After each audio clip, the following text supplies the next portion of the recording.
surah yang ke-67 ayat yang kedua.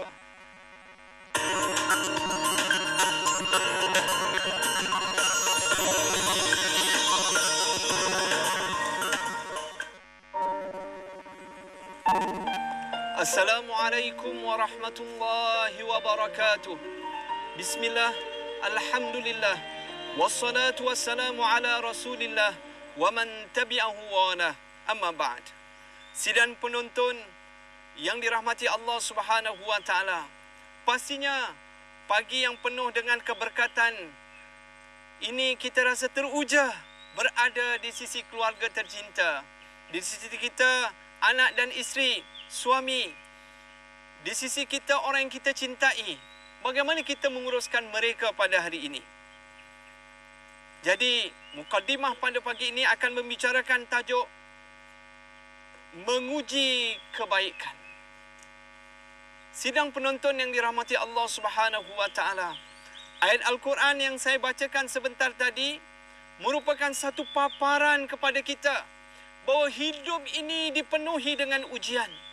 Ujian kebaikan dan ujian keburukan. Yang mana ujian-ujian ini tujuannya untuk Allah tapis siapakah yang terbaik di antara kita amalannya. Allazi khalaqal mauta wal hayata liyabluwakum ayyukum ahsanu amala. Allah yang menjadikan kehidupan dan kematian sebagai satu timbangan siapakah yang terbaik amalannya di antara kita. Justru kita sekarang sedang berada di satu medan perlombaan. Tidak kira suami atau isteri, tidak kira ayah atau anak, tidak kira ibu, tidak kira siapa kita sekalipun, kita sedang berada di medan perlombaan. Di satu medan ujian. Dan yang terbaik di antara kita bukan siapa yang paling tua usianya, bukan siapa yang paling tinggi darjat dan pangkatnya, bukan siapa yang paling besar gajinya, bukan siapa yang paling banyak pengalamannya, tetapi orang yang terbaik di kalangan kita adalah orang yang terbaik amalannya di sisi Allah Subhanahu wa taala. Jadi, bagaimana kita cuba melaksanakan amal yang terbaik dalam kehidupan sehingga kehidupan kita ini penuh dengan keikhlasan, kehidupan kita ini penuh dengan ihsan. Apa dia ihsan? Ihsan an ta'budallaha ka'annaka tarahu fa in lam takun tarahu fa innahu yarak. Iaitu kita melakukan suatu pekerjaan seolah-olah kita melihat Allah. Kalau kita tidak melihat Allah, kita yakin Allah memantau, melihat segala gerak-geri yang kita lakukan. Bahawa kita tidak akan terlepas walau sesaat dari pemerhatian Allah. Jadi, bagaimana kita menguruskan kehidupan ini sehingga kehidupan ini benar-benar membawa erti kebahagiaan fi daraini, darud dunya wa darul akhirah, pada kehidupan di dunia dan pada kehidupan di akhirat. Ibu-ibu, ayah-ayah, para penonton yang dirahmati Allah Subhanahu wa taala, kita lihat saban hari anak kita membesar di depan kita. Kita lalui pelbagai ujian kegembiraan dan kesedihan. Kita lalui pelbagai kerenah dan tingkah laku yang dipaparkan oleh anak kita. Itu adalah satu gambaran. Kita yang menilai anak kita pun terkadang tidak sabar dengan pelbagai kerenah-kerenah yang bak sembilu menusuk hati kita. Tetapi terkadang dengan sedikit kebaikan daripada anak kita itu akan merawat segala kesedihan, akan melenyapkan segala kemungkaran, keburukan yang telah dilakukan. Justru kita perlu ingat, ibu-ibu dan ayah-ayah, Allah berlipat kali ganda cinta dan sayangnya pada kita yang sememangnya inginkan kita berada dalam kebaikan. Justru, ayolah sama-sama kita cuba memahami, menghayati bahawa kita sedang diuji oleh Allah Subhanahu wa taala. Ibu-ibu, ayah-ayah, penonton yang dirahmati Allah Subhanahu wa taala, ramai manusia sedar bila diuji dengan kesakitan, bila diuji dengan kemiskinan, bila diuji dengan segala perkara yang tidak disukai oleh kehidupan. Tetapi ramai manusia yang lupa dan alpa bila diuji dengan kesenangan.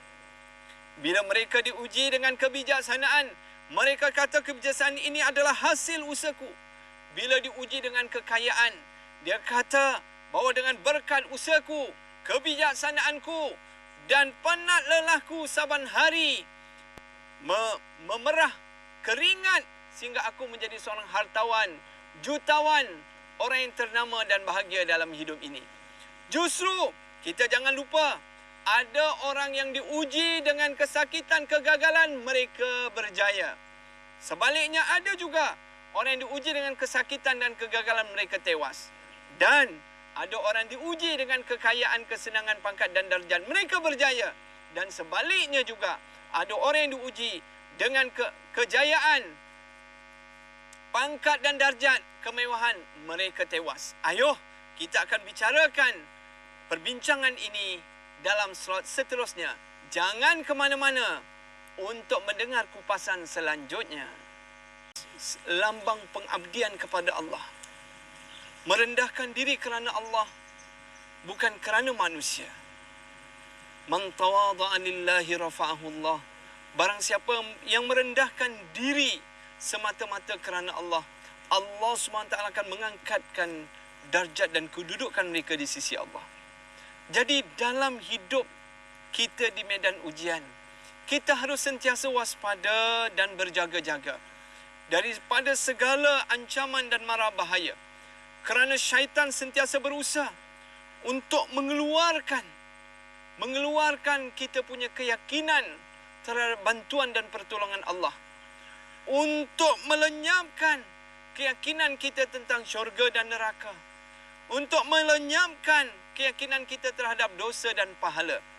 Justru kita perlu ingat, sidang penonton yang dirahmati Allah Subhanahu Wa Taala, ketika berada di medan ujian ini, berhati-hatilah. Kerana setiap detik dan saat yang kita lalui, kita berada di medan ujian. Sebagaimana yang saya nyatakan sebentar tadi, bahawa ramai manusia bila diuji dengan kegagalan, kemiskinan, kesakitan, mereka ingat Allah. Tetapi sebaliknya, bila diuji dengan kejayaan, bila diuji dengan kekayaan, bila diuji dengan pangkat dan darjat, mereka lupa Allah. Mereka rasa bahawa segala yang mereka perolehi ini adalah usaha penat lelah mereka. Mereka lupa bahawa segala perkara yang mereka nikmati ini adalah pinjaman semata-mata daripada pencipta yang sempurna. Inilah permasalahan dalam kehidupan kita yang perlu kita lihat kembali. Justru sebagai seorang yang beriman, kita perlu sentiasa dekatkan diri kepada Allah dengan bersungguh-sungguh. Kita cuba tanamkan ketakwaan dan keimanan. Di dalam melakukan sesuatu, kita pasrah bahawa apa yang kita lakukan ini semata-mata kerana Allah. Kerana setiap saat dan setiap detik yang kita lakukan ini merupakan peningkatan nilai kedudukan kita di sisi Allah. Bila mana kita melakukan sesuatu tadi dengan benar-benar ikhlas kepada Allah, maka ia menambahkan kualiti amalan kita. Dan amalan kita itu akan menambahkan hidayah dalam kehidupan kita. Dan hidayah yang ada dalam kehidupan kita tadi akan menerangi orang di sekeliling kita. Orang lain juga akan mendapat manfaat. Orang lain juga akan mendapat barakah. Orang lain juga akan mendapat pimpinan. Dan orang lain akan mengambil seri teladan. Justru kita perlu ingat bahawa di medan ujian ini, kita kena jadikan bahawa para rasul dan para anbiya itu sebagai contoh yang terbaik. Mereka sentiasa menumpahkan segala yang mereka miliki untuk membangunkan umat mereka. Untuk melihat umat mereka bahagia. Untuk melihat umat mereka senang. Untuk melihat umat mereka dapat mengenal pencipta dengan sesempurnanya. Justru ketika Allah sedang menguji kita dengan kejayaan, kesenangan ini juga, ayolah kita sama-sama berkongsi kejayaan, berkongsi kesenangan, berkongsi segala anugerah ilahi ini yang mendapat kenaikan pangkat, kenaikan gaji, mendapat anugerah, mendapat pelbagai keistimewaan dalam kehidupan. Ayolah kita gunakan segala kelebihan yang Allah berikan ini untuk orang lain dekat mengenal penciptanya. Sehingga mereka rasa bersyukur kerana adanya orang seperti para penonton yang mulia ini, yang Allah berikan kelebihan, yang Allah berikan kebaikan, tuan-tuan, puan-puan, para penonton sekalian telah gunakan untuk menggembirakan mereka sama, membawa mereka mengenal pencipta yang sempurna. Justru kita jangan lupa dan alpa bahawa Allah Subhanahu Wa Taala akan menapis amalan tadi. Siapa yang terbaik di antara kita amalannya, itulah yang akan mendapat kegembiraan dan kesenangan yang kekal abadi. Tetapi orang yang hanya mengambil titisan kegembiraan di dunia, pasti mereka akan kecewa. Kerana mereka akan menghadapi kemiskinan yang sebenar-benarnya di akhirat kelak. Mereka akan menghadapi penderitaan yang sebenar-benarnya di akhirat kelak. Mereka akan menghadapi segala kekurangan yang sebenarnya di akhirat kelak. Segala yang mereka lalui di dunia ini hanyalah palsu semata-mata. Bagaimana kita lihat lakaran seekor harimau, maka kanak-kanak pun tidak menakutinya. Kerana apa? Kerana ia hanya satu lakaran gambar saja.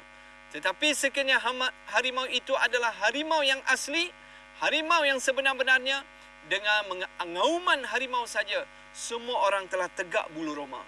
Begitulah hakikat kehidupan. Hari ini segala kenikmatan, kebahagiaan adalah paparan dan gambaran kenikmatan saja. Tetapi kenikmatan yang sebenar-benarnya adalah di hari akhirat. Ayuh, jangan ke mana-mana untuk kita dengar perbincangan selanjutnya.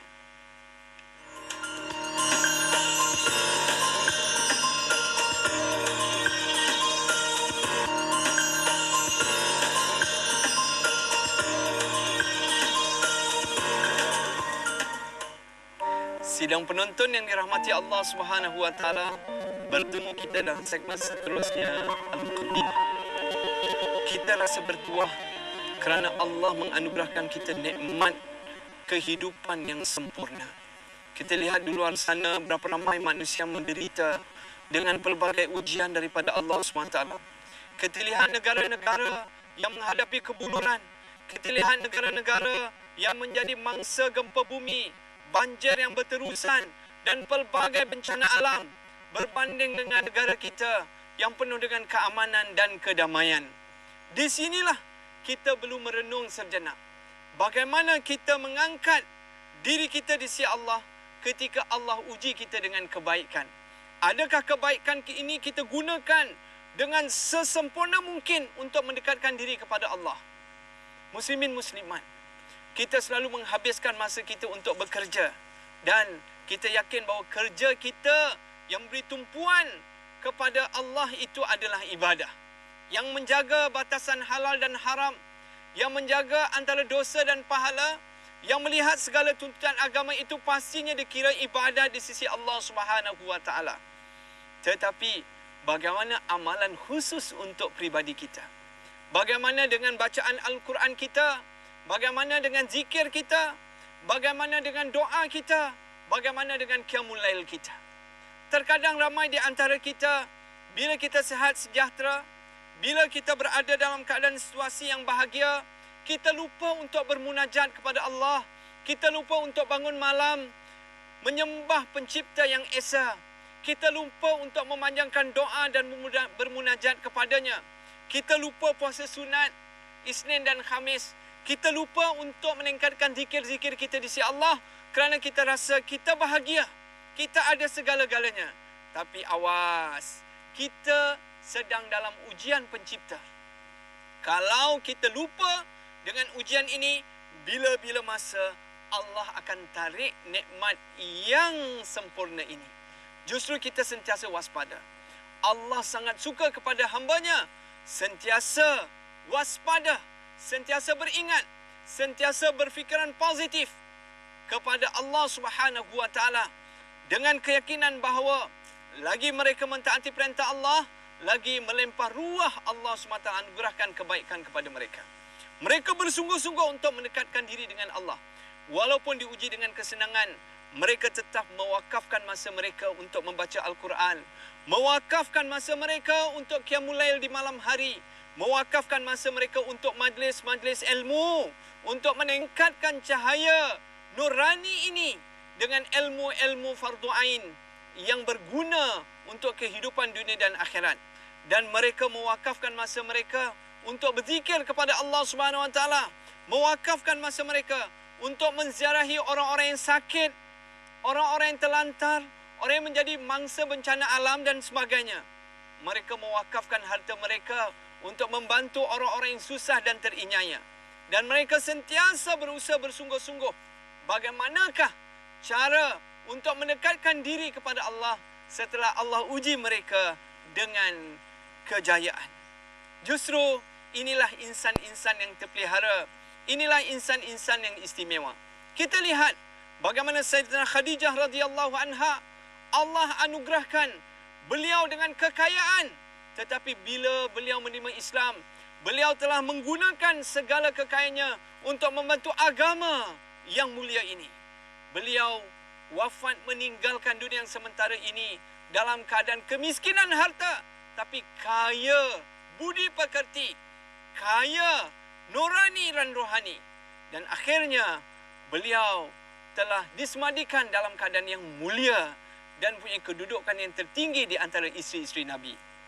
Kita lihat Sayyidina Abu Bakar radhiyallahu an yang telah menginfakkan seluruh hartanya untuk agama ketika dalam keadaan kesenangan, dan akhirnya memilih bahawa kesenangan di akhirat adalah segala-galanya, kerana tidak mahu orang-orang lain itu berada di dalam kepincangan dalam mendekati ketakwaan kepada Allah Subhanahu Wa Taala.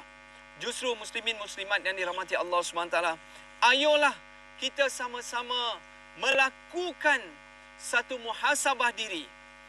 Kita sentiasa berfikir positif bahawa Allah inginkan kebaikan yang kita miliki ini dikongsikan dengan semua manusia, agar semua manusia mengenal pencipta mereka. Semua manusia mendapat ketenangan, kedamaian yang hakiki, bukan kepura-puraan di pentas dunia yang sementara. Justru, ayolah kita sama-sama merenung kembali ayat Al-Quran yang telah saya baca sebentar tadi. Sesungguhnya Allah SWT menciptakan kehidupan dan kematian ini merupakan sebagai medan ujian kepada orang-orang yang bertakwa. Justru ingin saya rumuskan tips dalam program Mukaddimah pagi ini. Pertama, ingatlah bahawa hidup ini adalah satu medan ujian daripada Allah Subhanahu Wa Taala. Yang akan menentukan kejayaan dan kegagalan bukanlah wang ringgit, kedudukan, pangkat dan darjat, tetapi bergantung kepada amalan yang semata-mata kepada pencipta yang mulia. Yang kedua, bahawa amalan akan tertolak tanpa keikhlasan. Ikhlaskan amal semata-mata kerana Allah. Dan yang ketiga, ayolah sama-sama kita memulakan daripada saat dan tika ini untuk beramal kerana Allah. Kita semak kembali bagaimana kita punya puasa sunat Isnin dan Khamis, bagaimana qiyamul lail kita, bagaimana solat-solat sunat kita, bagaimana sedekah kita, bagaimana percakapan-percakapan yang baik yang kita tuturkan. Adakah kita mengajak orang kebaikan dan menjauhkan orang daripada melakukan kemungkaran? Adakah kita sentiasa menyahut seruan-seruan kebaikan itu dengan penuh yakin diri bahawa kita bersama dengan orang-orang yang soleh untuk membantu seluruh umat ini kepada ketaatan dan ketakwaan? Ayo, mari kita sama-sama beramal. Kerana amal itu akan meningkatkan kualiti kehidupan. Kualiti kehidupan itu akan membawa kepada kesejahteraan umat, akan menjauhkan kehidupan ini daripada bala, daripada bencana, daripada segala perkara yang tidak diredai oleh Allah Subhanahu Wa Taala. Moga kita dapat terus bersama dalam program Muqaddimah setiap pagi. Saya akhiri dengan aqulu qauli hadza wa astaghfirullah li wa lakum. Assalamualaikum warahmatullahi wabarakatuh.